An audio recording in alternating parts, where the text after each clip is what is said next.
सप्तम स्कंद में भगवान के परम भक्त प्रहलाद की कथा आती है। अब बहुत जल्दी जल्दी कृष्ण जन्म की ओर हम आगे बढ़ेंगे और कृष्ण जन्म का उत्सव करके ही आप लोग जाएंगे। आज चतुर्थ दिवस है। सप्तम स्कंद में प्रहलाद जी की कथा आती है। हिरण्यकश्यपु ने प्रहलाद जी को मारने का बहुत उपक्रम किया। कथाएं सब आपको मालूम है, केवल हम सूत्र बता देते हैं। हिरण्यकश्यपु ने प्रहलाद जी को मारने के लिए सारे उपक्रम किए, लेकिन प्रहलाद जी का बाल बांका नहीं हुआ। भगवान जिसके रक्षक हों उसका कोई कुछ नहीं बिगाड़ सकता। त्वयि प्रवृत्ते मम किम प्रयास ही। भगवान अगर हमारी रक्षा के लिए प्रवृत्त हैं तो हमको प्रयास करने की जरूरत नहीं है, और अगर भगवान हमारी रक्षा के लिए तैयार नहीं है तो हम कितना भी प्रयास कर लें उस प्रयास का कोई मूल्य नहीं। अंत में हिरण्यकश्यपु ने जब सारे उपाय कर लिए फिर भी प्रहलाद जी का बाल बांका नहीं हुआ तो हिरण्यकश्यपु ने छोड़ दिया। बोले रहने दो, जैसे रहता वैसे ही रहे। कहीं ऐसा तो नहीं इसका विरोध करने का परिणाम हो कि मेरी मृत्यु हो जाए। फिर प्रहलाद जी जैसे रहते थे उसी प्रकार रहने लगे। फिर तो प्रहलाद जी ने जितने असुर बालक थे सबको समझा समझा करके भगवान का भक्त बना दिया। गुरुकुल में गुरुजी पढ़ा करके जब चले जाएं तो प्रहलाद जी सब बच्चों को बुला लेते और बैठा करके उनको उपदेश करते थे, भगवान का भजन करो, ये जीवन बार बार नहीं मिलेगा। कौमाराचरेत प्राज्ञो धर्मान भागवतानिह। बचपन से ही भागवत धर्म का पालन करना चाहिए, बार बार यही सिखाते।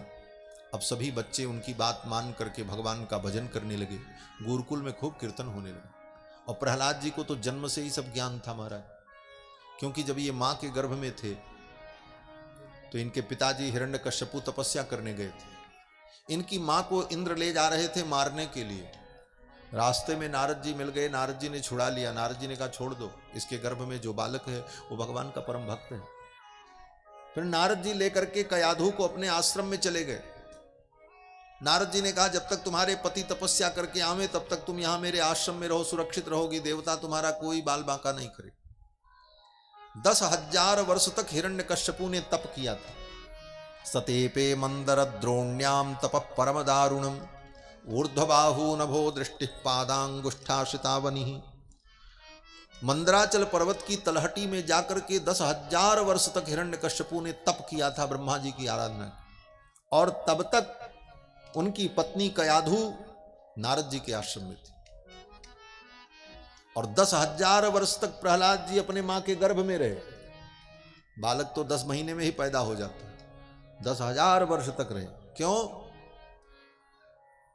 क्योंकि कयाधु ने नारद जी से कहा महाराज मेरा बेटा अगर पैदा होगा तो ये देवता उठा ले जाएंगे। देवताओं से असुरों की शत्रुता है और असुर बालक समझ करके ले जाकर के मेरे बालक को मार देंगे। नारद जी ने कहा जाओ, मैं वचन देता हूं जब तक तुम्हारे पति तपस्या करके नहीं लौटेंगे तब तक बालक का जन्म ही नहीं होगा, ये गर्भ में ही रहे।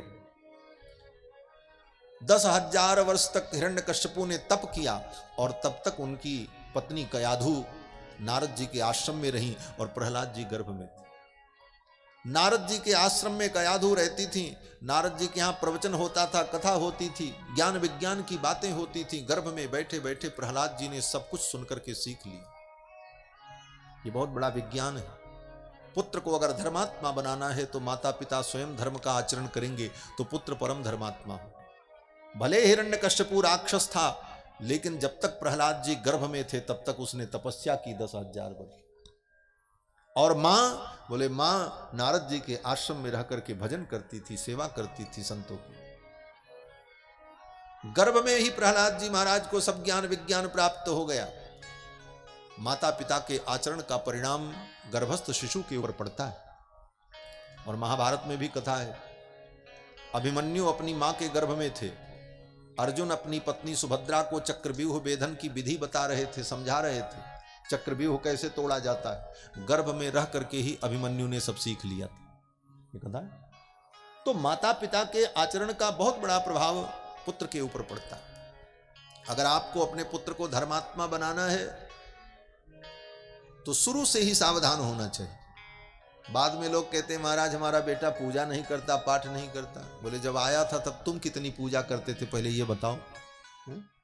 जब वो गर्भ में आया तब तो तुम होटलबाजी कर रहे थे, तब आप जाकर के थिएटर में फिल्म देख रहे थे, तो बेटा आएगा तो आरती उतारेगा, वो भी ठाए ठाए करेगा, चिंता मत करो। इसीलिए बच्चे बड़े होते हैं तो जो फिल्म देखने वाले माँ बाप हैं, जब गर्भ में बालक हो और माँ घूम घूम करके फिल्म देखे, थिएटर में जाए, रात भर टीवी में रिमोट से चैनल बदल बदल करके सीरियल देखती रहे, तो फिर बेटा भी वैसे ही होगा मगर, जान लेना। हाँ, पुत्र को धर्मात्मा बनाना है तो गर्भधारण के तुरंत बाद सावधानी पूर्वक धार्मिक नियमों का पालन करना चाहिए। व्रत करो, अनुष्ठान करो, मंदिर में जाओ, कथा श्रवण करो, पवित्रता से रहो, आपके विचार पवित्र हो, अपवित्र व्यक्ति का स्पर्श भी मत करो, फिर देखो पुत्र कितना धर्मात्मा पैदा हो, कुल का उद्धार हो जाएगा। ये सब अपने हाथ में करना पड़ता है, और कुछ न करो, सब सोचो हमारे अनुकूल ही हो तो कैसे होगा, कुछ तो करना पड़ेगा। प्रहलाद जी गर्भ में ही समस्त ज्ञान विज्ञान से संपन्न हो गए, परम धर्मात्मा। असुर बालकों ने जब पूछा, भैया तुम तो 5 वर्ष के हो और मेरे बराबर हो, ये सब इतनी बातें तुमने कहां से सीख ली? तब प्रहलाद जी ने रहस्य बताया कि मैं अपनी मां के गर्भ में था तो नारद जी सब सुनाते थे, हम सुन सुन करके सब याद कर लिए। वाह! अब तो प्रहलाद जी की बात पर उन असुर बालकों को और विश्वास हो गया। बोले भैया तुम जो कहोगे वही हम करेंगे। सभी बालक भगवान के भक्त हो गए। विद्यालय में गुरुजी पढ़ा करके जब चले जाते, संडामर्क शुक्राचार्य के पुत्र, तो सभी बालक क्या करते, बोले सब एकत्रित हो जाते प्रहलाद जी के नेतृत्व में, और प्रहलाद जी खड़े होकर के कीर्तन करते, श्री राम जय राम जय जय राम, श्री राम जय राम जय जय राम, श्री राम जय राम जय जय राम, श्री राम जय राम जय जय राम, श्री राम जय राम जय जय राम, श्री राम जय राम जय जय राम, श्री राम जय राम जय जय राम, श्री राम जय राम जय जय राम, श्री राम जय राम जय जय राम। प्रहलाद जी कीर्तन करते श्री राम जय जय राम, सभी असुर बालक कीर्तन। आकर के राक्षसों ने कहा कि महाराज आपका बेटा तो पूरे गुरुकुल को बिगाड़ दिया है, वो तो आपके शत्रु का नाम लेता ही लेता है, लेकिन अब गुरुकुल के सभी बालक आपके शत्रु के नाम का कीर्तन करते हैं। हिरण्यकश्यपु को बड़ा क्रोध आया, प्रहलाद जी को बुलाया और कहा मुझसे देवता डरते हैं, ब्रह्मादिक देवता, और तुम्हें डर नहीं लगता? किसके बल पर तुम निश्चिंत हो? प्रहलाद जी ने कहा जो भगवान सबके बल हैं उन्हीं के बल पर मैं भी निश्चिंत रहता हूं। हिरण्यकश्यपु ने कहा कहां है तेरा वो भगवान, बुला, मैं तेरे भगवान को देख लूं, कितनी शक्ति है तेरे भगवान में। प्रहलाद जी ने कहा मेरे भगवान सब जगह है, बुलाने की जरूरत ही नहीं, वो तो सब जगह है। बोले इस खंबे में भी है? प्रहलाद ने कहा हाँ जो सब जगह है वो इस खंबे में भी। हिरण्यकश्यपु ने कहा मुझे क्यों नहीं दिखते? प्रहलाद जी ने कहा हमको तो दिख रहे हैं। हिरण्यकश्यपु को लगा विष्णु बड़ा मायावी है, इस खंबे में आ गया है, मेरे बेटे को दिख रहा, हमको नहीं दिख रहा। हिरण्यकश्यपु उठा और उठ करके हिरण्यकश्यपु ने एक मुष्टिका का प्रहार किया, खंबा टूट गया। खंबे के अंदर से नरसिंह भगवान गर्जना करते हुए प्रकट हो गए। बोलो लक्ष्मी नरसिंह भगवान की जय। नरसिंह भगवान प्रकट हो गए गर्जना करते हुए। यस्तंभाद गर्जमानो गगड़ गड़गड़ाद बालचंद्राध दृष्टः व्योमाभूत पाट्यमान पपट पटपट स्ताड्यमान सटाभि। दांत को कटकटाते हुए भगवान नरसिंह जब प्रकट हुए, ब्रह्मादिक देवता थरथर कांपने लगे भगवान नरसिंह के उस रूप को देखकर। गले के नीचे मनुष्य के समान आकृति और गले से ऊपर सिंह के समान आकृति। भगवान नरसिंह को देख करके हिरण्यकश्यपु समझ गया मेरा काल आ गया। नरसिंह भगवान ने दौड़ करके हिरण्यकश्यपु को पकड़ लिया। हिरण्यकश्यपु ने कोई लड़ाई नहीं लड़ी भगवान से, वो समर्पण कर दिया, जान गया कि अब तो मुझे मरना ही है। ऐसा अद्भुत रूप तो कभी देखा नहीं था। ब्रह्मा जी से वरदान मांगा था हिरण्यकश्यपु ने कि आपकी बनाई हुई सृष्टि के 84 लाख योनियों के किसी प्राणी से मेरी मृत्यु न हो। अब 84 लाख में सिंह भी है और नर भी है, लेकिन नर सिंह नहीं है। ये 84 लाख से अलग मॉडल बना करके भगवान आए, अद्भुत रूप। हिरण्यकश्यपु जान गया सिंह तो ब्रह्मा की सृष्टि में मैंने देखा है, और ब्रह्मा की सृष्टि में नर भी हमने देखा है, लेकिन 84 लाख योनियों में नर सिंह नाम की कोई योनि नहीं, ये तो अयोनिज है। और ये अगर योनि होती तो किसी से संतान के रूप में पैदा होती, ये तो अयोनिज है, खंभे से प्रकट है। इसका मतलब ये मेरा काल है, क्योंकि मुझे 84 लाख योनि के कोई प्राणी तो नहीं मार सकते। हिरण्यकश्यपु जान गया। नरसिंह भगवान ने पकड़ लिया हिरण्यकश्यपु को और घसीटते हुए लेकर के गए। महल के द्वार पर भगवान नरसिंह बैठ गए, जंघे पर लिटाया हिरण्यकश्यपु को, नीचे की दोनों भुजाओं से हिरण्यकश्यपु को ऐसे जकड़ करके पकड़ लिया नरसिंह भगवान ने कि हिलने न पावे। क्यों? बोले पेट का ऑपरेशन करना है, मरीज हिल जाएगा तो ऑपरेशन बिगड़ जाएगा। दोनों हाथ से कस करके पकड़ लिया नरसिंह भगवान ने, ऊपर की भुजाएं ऐसे खाली थी। नरसिंह भगवान ने हिरण्यकश्यपु की सारी प्रतिज्ञाओं का स्मरण दिलाया। अरे तूने ब्रह्मा से वरदान मांगा था, मेरी मृत्यु न दिन में हो न रात में हो, देख ले न दिन है न रात। तूने वरदान मांगा था, मेरी मृत्यु न मनुष्य से हो न पशु से हो, देख न मैं मनुष्य हूं न पशु। ब्रह्मा की 84 लाख योनि में ऐसी कोई योनि नहीं। तूने वरदान मांगा था कि मेरी मृत्यु न अस्त्र से हो न शस्त्र से हो, देख ये मेरे भयंकर नख, ये न अस्त्र हैं न शस्त्र हैं। ऐसा कहते हुए नरसिंह भगवान ने हिरण्यकश्यपु के पेट में घपाक से हाथ धसाया और कर्र से कई बार में पेट फाड़ दिया। वक्षस्तस्य विदारयन् निजनखैः वात्सल्यमापादयन् आर्तत्राणपरायणस्य भगवान नारायणो मे गति। नखांकुरोत्पाटित हृत्सरोरुहम्, अपने नख के द्वारा हिरण्यकश्यपु के वक्षस्थल को नरसिंह भगवान ने विदीर्ण कर दिया। पेट फाड़ के फर्र सर्रते आंत निकाली, सारी आंतों को खींच करके बाहर निकाल लिया। माला के समान नरसिंह भगवान ने उन आंतों को पहन लिया। देवता थरथर कांपने लगे नरसिंह भगवान के इस रूप को देखकर। बड़ी लंबी कथा है। देवता लोग आए हैं स्तुति करने के लिए, भगवान प्रसन्न हो जाएं, लेकिन कोई देवता नजदीक आवे तो भगवान जोर से गर्जना करते सब भाग जाते मारे। ब्रह्मादिक देवता भाग गए मैदान छोड़कर। लक्ष्मी जी को भेजा, आप जाओ।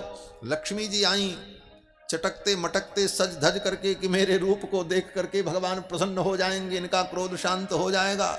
लेकिन नरसिंह भगवान ने और जोर से दहाड़ मारी। लक्ष्मी जी उल्टे पांव लौट गई। बोले आज तो ये मुझसे भी प्रसन्न होने वाला।